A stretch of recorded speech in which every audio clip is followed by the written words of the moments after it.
Shalom Israel, this is Brother Santee, and I wanted to talk about, on this particular video, something that's been on my heart for quite some time, and it is redeemed by the blood of the Lamb. That's what I want to title this um, video series I'm going to be doing. And it's very important because in this discussion, I'm going to talk about the two covenants that Yah has made with Israel. And I believe understanding the covenants is essential to understanding the whole of Scripture, understanding prophecy, understanding the end time, all these things. Pretty much everything you can think about is tied in to the covenants that Yah has made with Israel. And I believe because people don't really have a grasp on that, that's why we see all these crazy doctrines we see today. There's confusion about whether or not the Gentiles can receive salvation. There's a lot of Israelites out there that are denying Yeshua, denying his validity, denying that he's even spoken about in prophecy. And there's people throwing out the New Testament altogether. But I believe that all these issues that I just mentioned is because people don't understand the covenants and what they were founded upon. And so I'm going to probably have this video series in parts, but I want to get right into it. But also, after I finish this particular video series on redeemed by the blood of the Lamb, I'm also going to do a video series on circumcision of the heart, because that ties right into what we're going to be talking about in this particular video series. So I want to just get right into it. Genesis 15 verses 1 through 16. Genesis 15 verses 1 through 16. I want to start there.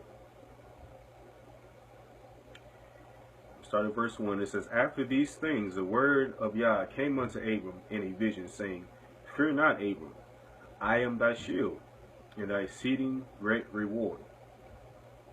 And Abram said, Yah, what will you give me, seeing I go childless?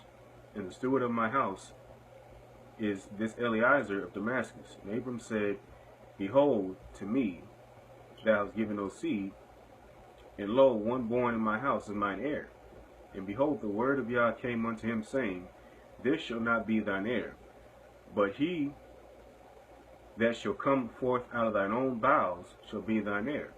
And he brought him forth abroad, and said, Look now toward heaven, and tell the stars, if you be able to number them. And he said unto him, So shall thy seed be. And he believed in Yah, and he counted it to him for righteousness. And he said unto him, I am Yah that brought thee out of Ur of the Chaldees, to give thee this land to inherit it. He said, Yahweh Elohim, whereby shall I know that I shall inherit it? And he said unto him, Take me an heifer of 3 years old, and a she-goat of 3 years old, and a ram of 3 years old, and a turtle dove, and a young pigeon. And he took unto them all these, and divided them in the midst, and laid each piece one against another. But the birds he divided not. And when the fowls came down upon the carcasses, Abram drove them away. And when the sun was going down, a deep sleep fell upon Abram. And lo, a horror of great darkness fell upon him. And he said unto Abram, Know of a surety that thy seed shall be a stranger in a land that is not theirs, and shall serve them, and they shall afflict them 400 years. Now, before I go any further, I want to just give a quick rundown of what I read. This is when the Most High had appeared to Abram. He was Abram at this time. He was not yet Abraham. And he had promised him that his seed was going to inherit the land of Canaan. Then this was the second time that Yah had appeared to Abram. And But he was also telling them he was going to first of all, his seed was going to come forth out of his own bowels, because at this time Abram did not have any children, and he was thinking that, you know, he wasn't going to have any children because he was 100 years old at this time. But the Most High told him not only was he going to give him a seed, but his seed was going to inherit the land that he promised him, but they were going to be afflicted 400 years. So from the time that the Most High had blessed Abram to have seed, which his first seed was Isaac, up until the time that they would leave up out of Egypt, will be a period of 400 years. And so I may do a video separate on that at some point, but because there's a lot of misunderstanding about that, because a lot of Israelites think that there are some Israelites that think that this 400 year prophecy is speaking of a time that basically the time that we're in now. Basically, they're thinking that it's somehow associated with us being here in America, and that's something that's not true. This is something that had already happened, and it happened with the Egyptian captivity. Now let me go ahead and continue to read. Verse 14. And also that nation whom they shall serve will I judge, and afterwards shall they come out with great substance. And you shall go to your fathers in peace, and shall be buried in a good old age. But in the fourth generation they shall come here again, for the iniquity of the Amorites is not yet full. Okay, so he's basically saying that that nation whom is going to evilly afflict your descendants, your seed, that same nation, I'm going to judge, and they're going to come out, your seed will come out with great substance, and they will return here again. And here, that he's saying, hither, here is speaking of the land of Canaan, which Abraham was in at that time. So his children, his descendants will return back after they come out of this captivity, after they come out of this servitude and being evilly entreated, and Yah judges that nation. They're going to return to the land of Canaan. And he said, because he says, for the iniquity of the Amorites is not yet full. So the Amorites was a Canaanite nation that was committing all types of abominations during that time. And so the Most High is telling Abraham that their iniquity is not yet full. And once their iniquity is full, then your descendants will return here again. And when you read Exodus, and you read Deuteronomy, and you read the book of Joshua, and you see the children of Israel's journey to the promised land, you see that there was a lot of Canaanite nations that were killed off. And the Amorites was one of those nations that were destroyed. And that was because they were committing all types of abominations. And so this is what this is referring to. But it was a time period. And so let's continue on to read here in verse 17. It says, and it came to pass that when the sun went down and it was dark, behold, a smoking furnace and a burning lamp that passed between those pieces in the same day, Yah made a covenant with Abram, saying, unto thy seed have I given this land, from the river Egypt to the great river Euphrates. The Canaanites, the Kizzites, the Kadamites, the Hittites, the Perizzites, the Rephaims, the Amorites, the Canaanites, the Girgashites, and the Jebusites. And so that was when, this is basically when Yah was reaffirming the promise that he was going to make, that he made to Abraham, and that his seed would inherit this land. So this was something that took place over a process of time. Now, I want to go to Genesis chapter 17 next. Let's go there next. And I want to read verses 1 through 11. It says, and Abraham was 90 years old. I'm sorry. And when Abram was 99 years old, Yah appeared to Abram and said unto him, I am the Almighty Elohim. Walk before me and be perfect. And I will make my covenant between me and you, and will multiply you exceedingly. And Abram fell on his face, and Yah talked with him, saying, As for me, behold, my covenant is with you, and you shall be a father of many nations. Neither shall thy name any more be called Abram, but thy name shall be called Abraham. For a father of many nations have I made thee. So not just a father of one nation, but a father of many nations. And I will make thee exceeding fruitful, and I will make nations of thee, and kings shall come out of thee, and I will establish my covenant between me and you, and your seed after you, in their generations, for an everlasting covenant, to be an Elohim unto thee, and to thy seed after thee. And I will give unto thee, and to thy seed after thee, the land wherein thou art now a stranger, all the land of Canaan, for an everlasting possession, and I will be their Elohim. And Yah said unto Abraham, Thou shalt keep my covenant, therefore, your seed after thee in their generation. This is my covenant, which you shall keep between me and you, and your seed and the seed after thee. Every man child among you shall be circumcised, and he shall circumcise the flesh of, and you shall circumcise the flesh of your foreskin. And it shall be a token. A token means sign. In Old English, token actually means sign of the covenant between me and you. So this was a sign. So the circumcision of the flesh was a sign. Was a sign that basically you had a right to the inheritance. You had a right to the covenant. You had a right to these promises. That was what the circumcision of the flesh was a sign of.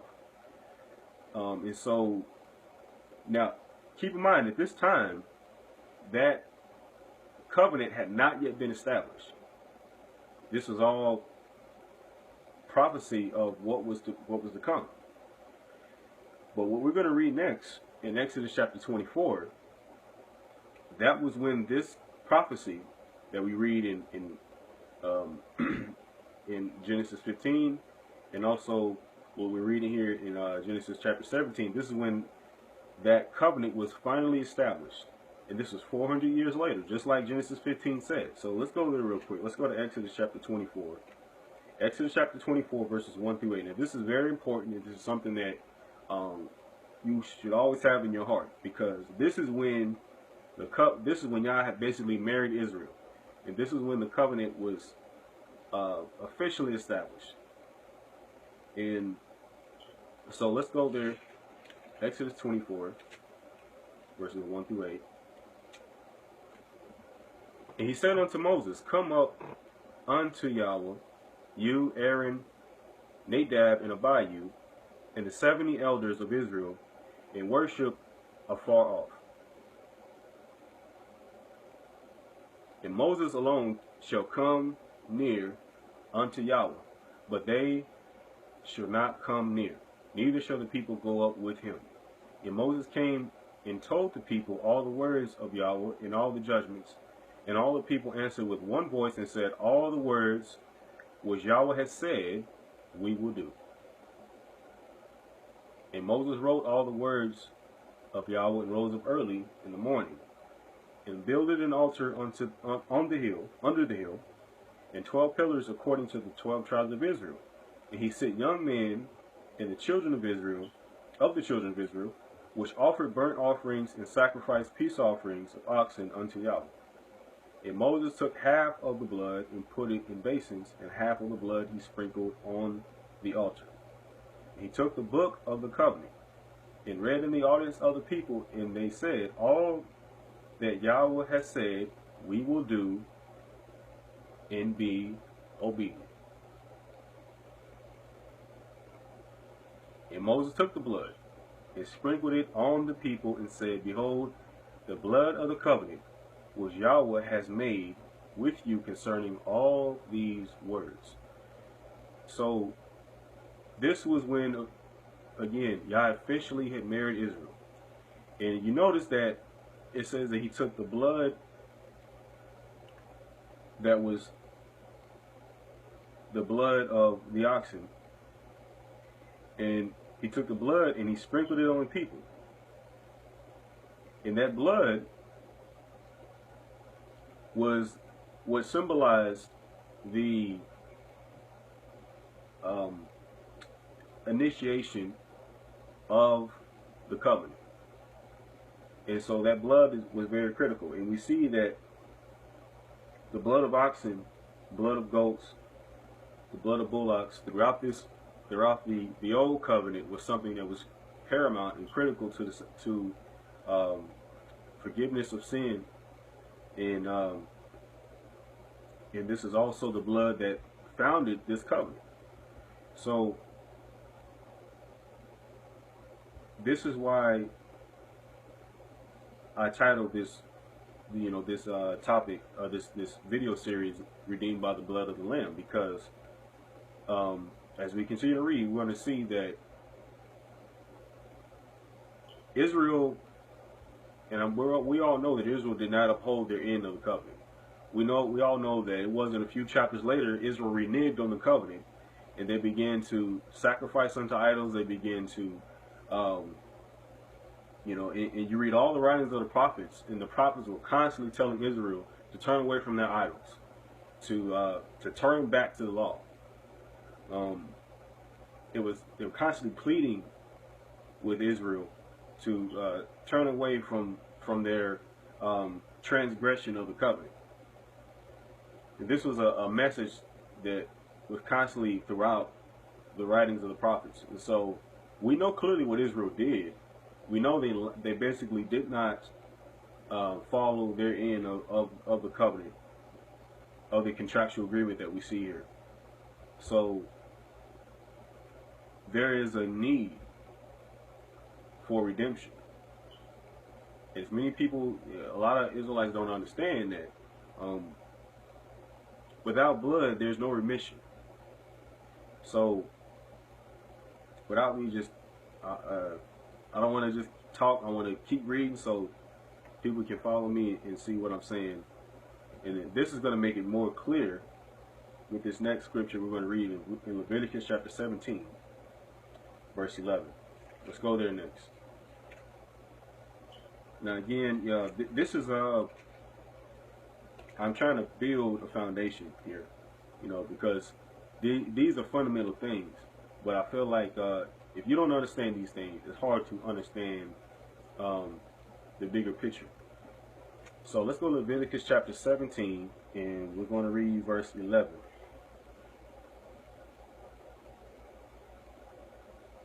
Okay, it says, "For the life of the flesh is in the blood, and I have given it to you upon the altar to make an atonement for your souls. For it is the blood that makes an atonement for the soul." So when we read, just reading this here, and also just looking at and when you look at Leviticus, there were laws of animal sacrifices. There were laws of sin offerings. So this basically highlighted that law. Basically, is that the life of the flesh is in the blood, and I have given it to you upon the altar of sacrifice, to make an atonement for your souls. For it is the blood that makes an atonement for the soul. Now that went for then, but it also goes for now. It is still blood that makes atonement for the soul. And this is in Torah, so nobody can refute this. This is Yah himself speaking and making this a truth, an everlasting truth, that it is blood that makes an atonement for the soul. And so with that said, again, there were law of sin offerings. When you read Leviticus Leviticus chapter let's see here. It's something I don't know off the top of my head, but there are laws in the book of Leviticus that have to do um, with animal sacrifice, for sin offering. Sin off basically animal sacrifice for sin. Um, and maybe we'll talk about that more one day. But it escapes me right now. But it's in here. There were laws for sin offering. Um, but again, um, this is all on the first covenant, the old covenant. So the fact is, if we follow the train of thought that a lot of Israelites have today, or some Israelites have today, and we're still under the old covenant, and Yeshua is a myth, a Greek mythology, then my question is, what is atoning for your soul today? Because Yah said here, what we just read in Leviticus 17:11, that it is the blood that makes an atonement for the soul. And again, that has not changed. It's still the same principle today. So it's something to think about. Now let's go to Deuteronomy 31. Let's go there next.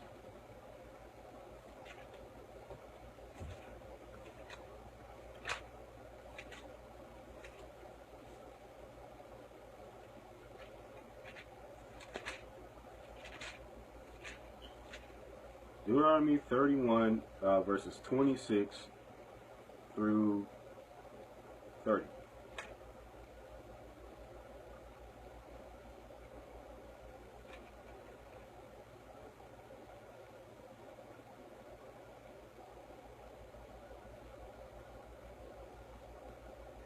I'm starting at verse 26.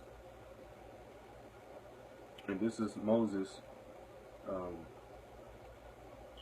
speaking to the children of Israel.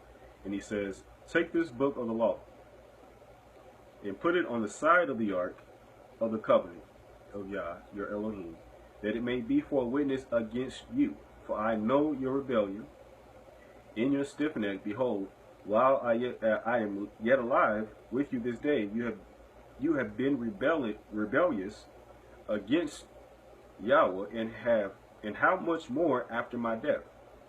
Gather unto me all the elders of your tribes and your officers, that I may speak these words in their ears, and call heaven and earth to record against them. For I know that after my death you will utterly corrupt yourselves, and turn aside from the way which I have commanded you, and evil will befall you in the latter days, because you will do evil in the sight of Yah, to provoke him to anger through the work of your hands." And Moses spake in the ears of all the congregation of Israel the words of this song until they were ended. So we see here clearly that Moses prophesied of the fact that the children of Israel were going to utterly corrupt themselves, that they were going to basically forsake the covenant that they had just made with Yahweh. And again, all the writings of the prophets testify of this. And Yah rose up prophets to speak unto Israel, to get them to turn back to the law and return back to the covenant. But here in this next scripture we're going to read is very critical, and it's something that you should write down. It's something you should always have before your mind, because this is a pivotal prophecy that was made that spoke of the redemption of Israel. And it speaks of Yeshua. It's speaking of Yeshua. So let's go to Jeremiah. Let's go to Jeremiah 31, verses 31 through 34.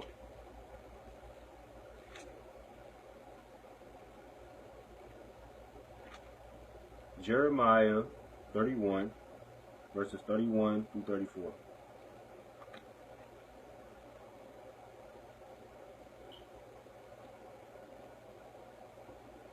And starting with verse 31. Behold, The days come, saith Yahweh, that I will make a new covenant with the house of Israel and with the house of Judah, not according to the covenant that I made with their fathers in the day that I took them by the hand to bring them out of the land of Egypt, which my covenant they break, although I was a husband unto them, saith Yahweh.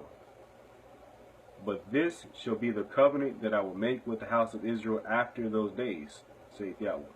I will put my law in their inward parts and write it in their hearts. It will be their Elohim, their God, their mighty one, and they shall be my people. Now I want to stop there for a second. This was a prophecy that, again, is very critical to understand.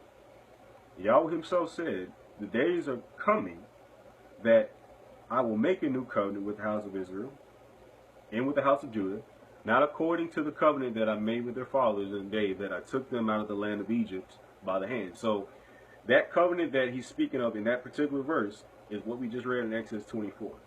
That was when that covenant was established. But he said, which my covenant they broke, although I was a husband unto them, saith Yahweh. So again, Yahweh was a husband. He married Israel at that time, and Israel broke that covenant. They broke the agreement. So he said that I'm going to make a new covenant, or a renewed covenant, with the house of Israel. This is very critical to understand, because if he's making a renewed covenant with the house of Israel, it has to be founded upon blood. It has to be founded upon blood if he's going to make a renewed covenant. So the fact that there are people that look over this and don't take note of this, it shows that people lack understanding, because this right here is telling us that there is coming a time where there is going to be a renewed covenant, and it's not going to be like the covenant that he made with our fathers when he brought them out of the land of Egypt. He said, not according to the covenant that I made with their fathers. So it has to be founded upon something different. Emily, let me read this last verse. And it says, and they shall teach no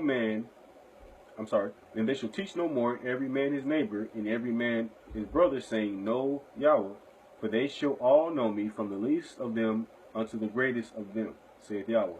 For I will forgive their iniquity, and I will remember their sin no more. So he said he's going to forgive their iniquity. How is he going to forgive their iniquity without blood? Because we just read in Leviticus 17:11 that the blood is what makes an atonement for the soul. So there's going to have to be blood in order for him to forgive their iniquity and remember their sin no more. Again, this is in Torah. This is something that people can't refute. This is in Torah. This prophesied to happen in Torah. So we have to investigate this. So let's go to Isaiah 42 next. I want to go to Isaiah 42 next. Isaiah 42, and we're going to read verses 1 through 7. Isaiah 42, and we're going to read verses 1 through 7. And it says, Behold, my servant, whom I uphold, mine elect, in whom my soul delights, I have put my spirit upon him. And he shall bring forth judgment to the Gentiles. He shall not cry, nor lift up, nor cause his voice to be heard in the street. A bruised reed shall he not break, the smoking flax shall he not quench. He shall bring forth judgment unto truth. He shall not fail nor be discouraged till he have set judgment in the earth. And the islands shall wait for his name. And this sounds a lot like the end time to me, of what we're reading here. He says he's going to bring forth judgment unto the nations. He says the owls are going to wait for his name. This sounds a lot like the end time. But he says, my servant, mine elect. I have put my spirit upon him. It is an individual that he's done this to. And that he's anointed to do this.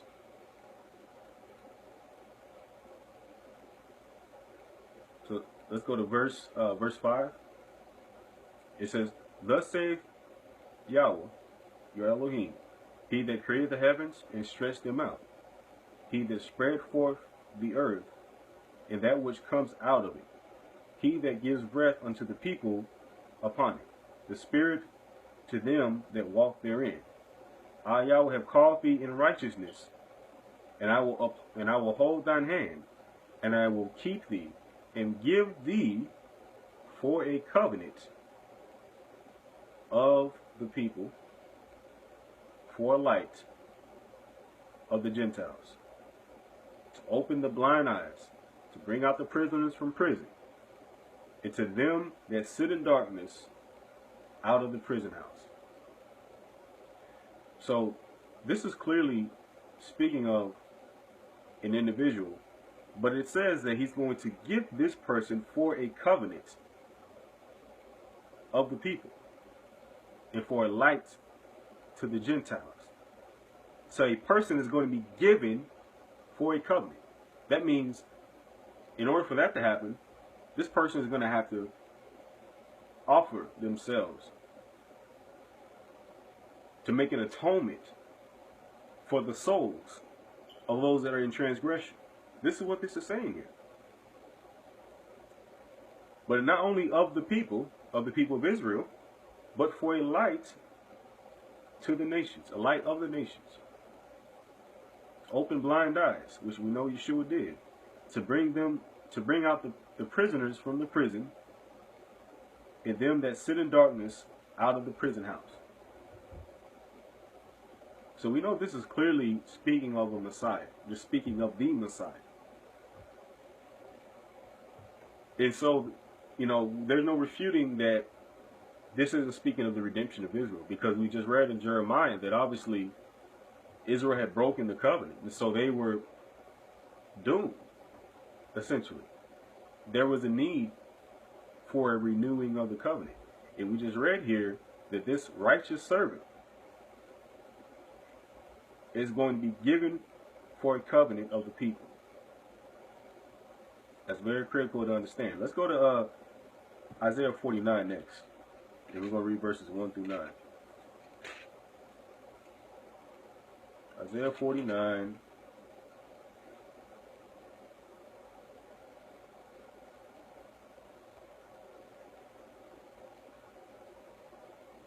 Verses 1 through 9.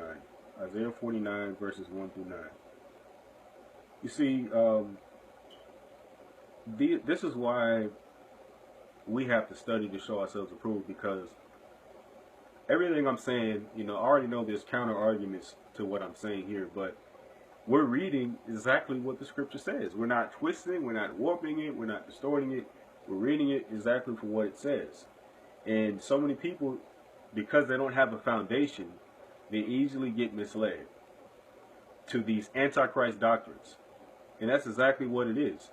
Anybody that is coming against the testimony of Yeshua is antichrist. And, you know, I've been in the walk, you know, about 8 years now, and I've seen a lot of people get misled by this spirit, and it's an antichrist spirit. And it's the same spirit that was then, we see it today. But again, all this is because people don't have a fundamental understanding of the covenants.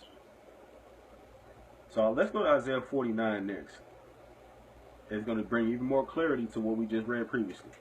Alright, so it says, listen, O isles, unto me, and hearken unto me, and hearken, ye people from far. Yahweh has called me from the womb. From the bowels of my mother had he made mention of my name. Had made my mouth like a sharp sword. In the shadow of his hand has he hid me, and made me a polished shaft. In his quiver hath he hid me, and said unto me, You are my servant, O Israel, in whom I will be glorified. Then I said, I have labored in vain. I have spent my strength for nothing and in vain. Yet surely my judgment is with Yahweh, and my work is with my Elohim. And now saith Yahweh that formed me from the womb, to be his servant, to bring Jacob again to him. Though Israel be not gathered, yet shall I be glorious in the eyes of Yahweh, and my Elohim shall be my strength. And he said, It is a light thing that thou shouldest be my servant, to raise up the tribes of Jacob, and to restore the preserved of Israel. I will also give thee for a light of the Gentiles, that thou mayest be my salvation unto the ends of the earth. Now again, we just read this in Isaiah 42. And it was speaking of an individual. It wasn't speaking of a group of people. It was speaking of an individual. So this individual, again, is going to be given for a light to the Gentiles, but he's also going to be given for a covenant of the people. But he's supposed to restore the preserved of Israel. And this is what Yeshua, this is what his purpose was, to restore the preserved of Israel, because Yeshua is only coming back for the elect. He's only coming back for the remnant of Israel. But he's also coming back for all those people of all nations that have been called and chosen by his name. And he said, I will give thee for a light for the Gentiles. I will give thee for a light to the Gentiles, that you may be my salvation unto the ends of the earth. Thus saith Yahweh, verse 7, he says, Thus saith Yahweh, the Redeemer of Israel, and his Holy One, to him whom man despises, to him whom the nation abhorreth, or hateth, to a servant of rulers, kings shall see and arise, princes also shall worship, because Yahweh that is faithful, and the Holy One of Israel, and he shall choose thee. Thus saith Yahweh, in the acceptable time I have heard thee, in the day of salvation I have helped thee, and I will preserve thee, and give thee for a covenant of the people, to establish the earth, to cause to inherit the desolate heritages. You see, we're reading this again. He says, and this is, we know this is speaking of the Messiah. It says, Thus saith Yahweh, in an acceptable time I have heard thee, in the day of salvation have I helped thee, and I will preserve thee, and give you for a covenant of the people, to establish the earth, and to cause to inherit the desolate heritages. So Yeshua is what is going to cause Israel to inherit what is now our desolate heritages. Now, because our land is now being trodden underfoot of the Gentiles, we've been led captive into all nations. And so Yeshua is the one who is going to cause us to inherit our heritage, the promise that was given to Abraham. What we just read in Genesis 15 and 17. That is the inheritance. That is the heritage. But he's going to cause us to inherit that by giving himself as a covenant for the people. And we know covenants are founded upon blood. We know that the blood, the life of the flesh, is in the blood. And that is what makes atonement for the soul, according to Leviticus chapter 17. So there's going to have to be blood. But this individual that we're reading about is seen, from what we can see, it's going to be the blood of this individual. And as we'll read further, it'll become more clear. But it is the blood of Yeshua, the blood of the Lamb, that's going to cause us to inherit the kingdom, the promise. And So I hope this is being made clear so far. I want to read verse 8 again. It says, "Thus saith Yahweh, in an acceptable time have I heard thee. In the day of salvation have I helped thee. I will preserve thee and give you for a covenant of the people, to establish the earth, to cause to inherit the desolate heritages, that you may say to the prisoners, Go forth. To them that sit in darkness, show yourselves.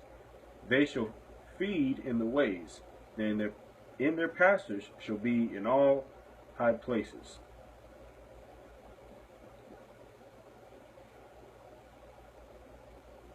And I'm going to just continue to read. I don't have this on my notes, but I want to read down to verse 13. It says, "They shall not hunger nor thirst, neither shall he nor son smite them. For he shall have mercy on them. For he that hath mercy on them shall lead them. Even by the springs of water shall he guide them. And I will make all my mountains a way, and my highways shall be exalted. Behold, these shall come from far, and lo, these shall come from north, from the west, and from the land of Sema. Sing, O heavens, and be joyful, O earth, and break forth into singing, O mountains. For Yahweh has comforted his people, and will have mercy upon his afflicted." So this is speaking of the redemption of Israel in the end time. We know that we have not inherited our land yet. So this is a future prophecy. This is talking about the end time. But there is a Redeemer that's going to cause his people, that's going to cause the people of Israel, the remnant of Israel, to inherit the land. And of course, we know that it is desolate at this time. Although there are people there occupying the land, it is desolate. And that goes back to Luke 21, which I'm not going to talk about in this video series. But in Luke 21, Yeshua prophesied and spoke of that Israel was going to be led captive into all nations, and Jerusalem was going to be trodden underfoot of the Gentiles until the time of the Gentiles be fulfilled. You notice what we read in Genesis 15 about the iniquity of the Amorites not being full at that particular time. Well, the iniquity of the Gentiles is not yet full, but there will come a time where their iniquity will be full, and y'all will disinherit them from that land that they're in right now, because there are Gentiles occupying the land at this time who do not belong there. That's a whole nother story, a whole nother video series. So let's continue here. I want to continue on Isaiah 53. Let's go to Isaiah 53. And after I read Isaiah 53, I'm going to wrap it up for today, and we're going to pick this up on the next part. Let's go to Isaiah 53.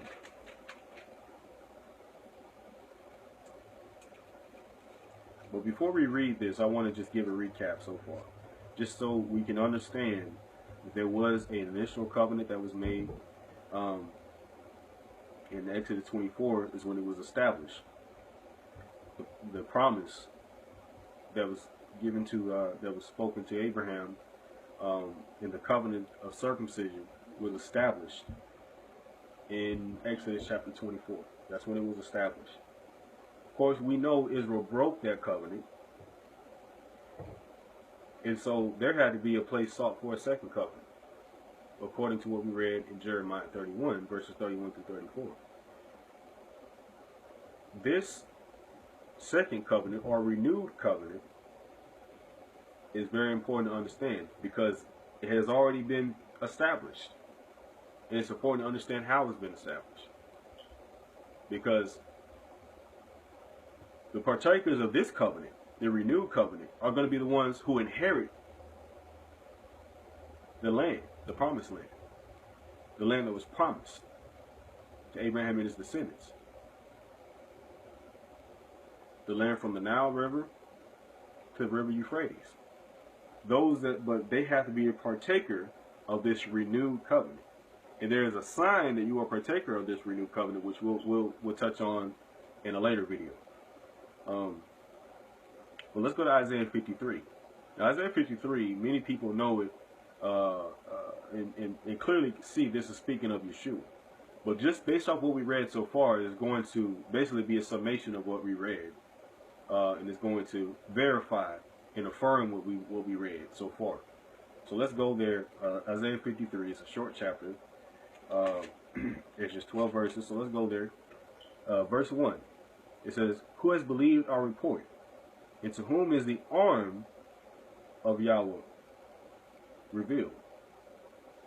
The arm of Yahweh, his strength, his right hand. "For he shall grow up before him as a tender plant, and as a root out of a dry ground. He has no form nor comeliness, and when we shall see him, there is no beauty that we should desire him." It sounds a lot like what we read in Isaiah 49.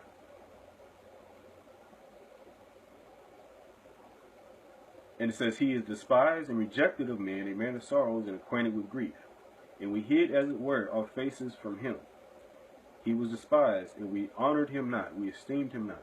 Surely he has borne our griefs, he has carried our sorrows, yet we did consider him, we did esteem him stricken, and smitten of Elohim, and afflicted. But he was wounded for our transgressions."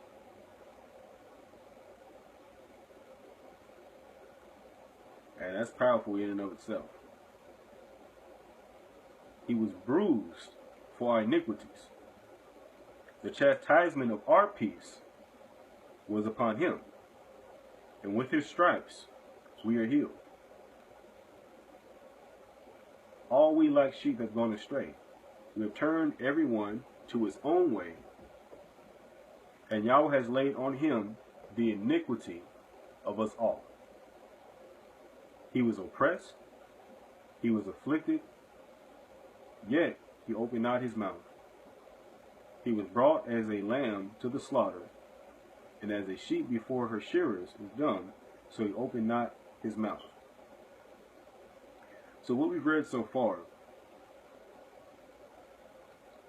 is that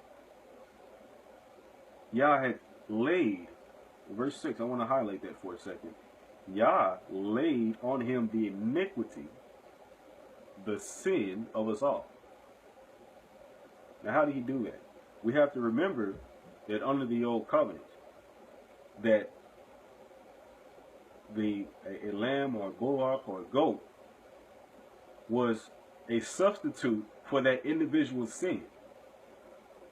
So that all that sin and all that transgression and iniquity was laid on that animal in place of that individual. And the blood of bullocks, goats, is what founded that covenant. So this is obviously speaking of another covenant, a renewed covenant, founded upon something different, that is not according to that old covenant. Because the iniquity of us all, the sin of us all, was laid on this individual. Let's keep reading. Verse 7. "He was oppressed, and he was afflicted, yet he opened not his mouth. He is brought as a lamb to the slaughter, and as a sheep before her shearers is dumb, so he opened not his mouth. He was taken from prison and from judgment. And who shall declare his generation? For he was cut off out of the land of the living. For the transgression, the sin of my people was he stricken."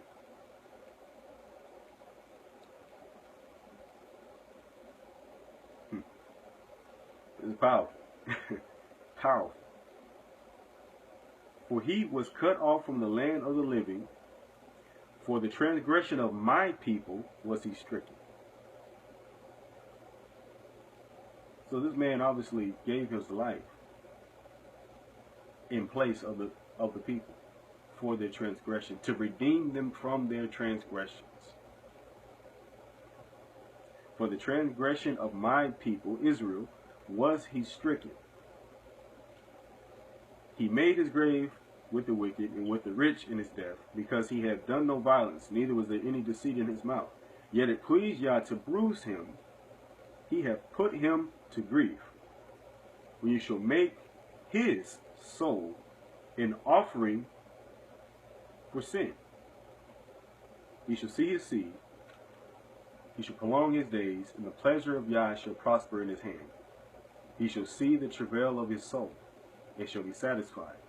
By his knowledge shall my righteous servant justify many, for he shall bear their iniquities. Therefore will I divide him a portion with the great, and shall divide the spoil with the strong. And he shall divide the spoil with the strong, because he has poured out his soul unto death, and he was numbered with the transgressors. He was numbered with the transgressors. And he bare the sin of many, and made intercession for the transgressors. So we know this is speaking of an individual, of a redeemer. This is speaking of our Messiah. And there's no question about it. Because by his knowledge shall my righteous servant justify many, verse 11, for he shall bear their iniquities. That means he's going to atone. He's going to atone for their sin. Atone for their transgressions. But I also wanted to highlight another thing. It says that when thou shalt make his soul an offering for sin. So again, this is clearly speaking of our Messiah. And this is clearly speaking of the manner in which he was to reestablish the covenant, renew the covenant. That this covenant is going to be established and founded upon his blood. And that is how we are going to be redeemed. And this is why I truly believe that anybody out teaching that the Messiah is null and void, and that he is an imposter, and that he is a fabrication of Greek mythology, all whatever these crazy doctrines are. This is Antichrist doctrines that people are spewing out. And from what we're reading in the Torah and in the Tanakh, our Messiah was prophesied to come to be the one who will bring about redemption for Israel. And it has been fulfilled, and he has come. And at the same time, I want us to look at and understand these covenants and what they were expounded upon. So far, we've gone over the old covenant. In the next segment, we're gonna talk more about the renewed covenant, and we're going to expound on that more. So I hope what was said today brought about edification, and we're going to continue on this video series on the next one. So until then, bless you all, and shalom.